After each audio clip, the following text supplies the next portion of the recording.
Hi ಕರುನಾಡ ಜನತೆಗೆ ನಮಸ್ಕಾರ. ನಮ್ಮ 2.5 ಎಕರೆ ಗದ್ದೆನ ಈ ಸಲ ನಮಗೆ ಲೇಬರ್ ಸಿಗದೆ ಇರೋ ಕಾರಣ ಮಿಷಿನಲ್ಲಿ ಕುಯ್ಸಿದ್ವಿ. ಒಂದು ದಿನಕ್ಕೆ 15 ಜನ ಅಂದ್ರೂ 3 ದಿನಕ್ಕೆ 45 ಆಳಾಗ್ತಾರೆ.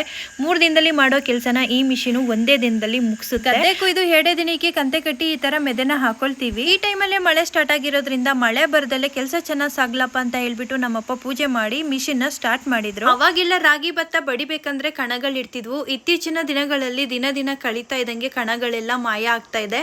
ಅವಾಗೆಲ್ಲ ಊರಿನ ಜನ ಎಲ್ಲ ಸಾಯಂಕಾಲ ಟೈಮಲ್ಲಿ ಚಿಕ್ಕ ಮಕ್ಕಳು ಎಲ್ಲ ಸೇರ್ಕೊಂಡು ಕಣಗಳನ್ನ ತಾರಿಸ್ತಿದ್ರು. ಅವಾಗ ಒಂಥರ ಚೆನ್ನಾಗಿರ್ತಿತ್ತು. ನಾನ್ ಚಿಕ್ಕವಳಿರ್ಬೇಕಾದ್ರೆ ನಮ್ಮ ತಾತ ಮತ್ತೆ ನಮ್ಮ ಅಪ್ಪನ ಜೊತೆ ಕಣ ತರ್ಸೋದಿಕ್ ಹೋಗ್ತಿದ್ದೆ. ಊರಲ್ಲಿರೋ ಸಗಣಿ ಎಲ್ಲ ತಗೊಂಡೋಗಿ ಗುಂಡಿ ಒಳಗಡೆ ಹಾಕಿ ಅದ್ರೊಳಗಡೆ ನೀರ್ ಹಾಕಿ ಬಗ್ದ ತಯಾರು ಮಾಡ್ತಿದ್ವಿ. ಆ ಬಗ್ನ ನೀರಲ್ಲೇ ಕಣಗಳನ್ನ ತಾರಿಸ್ತಿದ್ವಿ. ತುಂಬಾನೇ ಖುಷಿ ಇರ್ತಿತ್ತು ಆ ಕೆಲಸಗಳನ್ನೆಲ್ಲ ಮಾಡ್ಬೇಕಾದ್ರೆ. ಲಾಸ್ಟ್ ಟೈಮು ನಾವು ರಾಗಿನ ರೋಡ್ಗೆ ಹಾಕಿದ್ವಿ. ಈ ಸಲ ರೋಡ್ಗೆ ಹಾಕದ್ ಬೇಡ ಅಂತ ಹೇಳ್ಬಿಟ್ಟು ಸಿಂಶಾ ನದಿ ಪಕ್ಕನೆ ನಮ್ ಗದ್ದೆ ಇರೋದ್ರಿಂದ ಅಲ್ಲೇ ಟಾರ್ಪಲ್ ಹಾಕೊಂಡು ಮಿಷಿನ್ ಇಳಿಸ್ಕೊಂಡು ನಾವು ಮಿಷಿನ್ಗೆ ಭತ್ತ ಕುಟ್ಕೊಳ್ತಾ ಬಂದ್ವಿ. ನಾವ್ ಈ ಸಲ ಬೆಳೆದಿರೋದು ಗೋದಾವರಿ ಭತ್ತ. 2.5 ಎಕರೆಗೆ ನಮಗ್ ಸಿಕ್ಕಿರೋದು ಈ ಸಲ 57 ಕ್ವಿಂಟಲ್ ಭತ್ತ ಸಿಕ್ಕಿದೆ. ದಲ್ಲಾಳಿಗಳು ಪ್ರತಿ ಒಂದ್ ಮೂಟೆಲು 72 ಕೆಜಿ ತರ ಲೆಕ್ಕ ಮಾಡ್ಕೊಂಡು ಅದರಲ್ಲಿ 2 ಕೆಜಿನ ವೇಸ್ಟೇಜ್ ತರ ಕಳೆದು ರೈತನಿಗೆ 70 ಕೆಜಿ ಲೆಕ್ಕನ ಕೊಡ್ತಾರೆ. 1 ಕ್ವಿಂಟಲ್ಗೆ ಸಿಕ್ಕಿರೋದು 2,000 ರೂಪಾಯಿ. ಅದೇ ನೀವು ಹೊರಗಡೆ ಸ್ಟೀಮ್ ರೈಸ್ ಇಲ್ಲ ರಾ ರೈಸ್ 25 ಕೆಜಿ ಬ್ಯಾಗ್ ತಗೋಬೇಕಂದ್ರೆ 1,200 ರೂಪಾಯಿಂದ ಸ್ಟಾರ್ಟ್ ಆಗುತ್ತೆ.